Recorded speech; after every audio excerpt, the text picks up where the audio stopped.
Hi friends, இன்றைக்கி morning என்ன பிரேக்ஃபாஸ்ட்னு அம்மாட்ட கேட்கலாம். அம்மா ஹாய், வாங்க. வெயிலுக்காக கூழ் வச்சுருக்கோம். கேப்பக்கூழ் கொஞ்சம் சாதமாக அதை போட்டு தயிர் ஊற்றி கரைச்சி வச்சுருக்கேன். கேப்பக்கூழா? சரி, நல்லாயிருக்கும். பாவக்காய் புளிக்காய் வச்சுருக்கேன். சரி, ஊற்றி வெங்காயம் பச்சை போட்டு பாவக்காய் அப்பளம் வச்சு வச்சுருக்கேன். பச்சை மிளகா இஷ்டப்படுறவங்க எடுத்துக்கலாம்.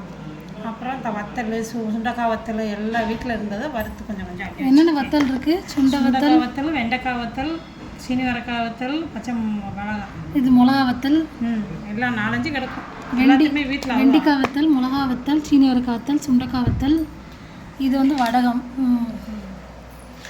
பாருங்க ஃப்ரெண்ட்ஸ், எங்கள் வீட்டில் இன்னைக்கு காலையில் கூழுக்கு இவ்வளோ சைடிஷ் இருக்குது. வெங்காயம் கடிச்சாவும் நல்லாயிருக்கும். ஆனால் உரிக்கிறேன் அதனால் இப்போ இருக்கிற அட்ஜஸ்ட் பண்ணி சாப்பிட்லாம். சரி, ஓகே, சாப்பிட்லாம். Okay, bye friends. எங்கள் வீட்டில் இருக்க பிரேக்ஃபாஸ்ட் பிடிச்சிருந்தா கமெண்ட் பண்ணுங்கள், லைக் பண்ணுங்கள், சப்ஸ்கிரைப் பண்ணுங்கள். பாய்.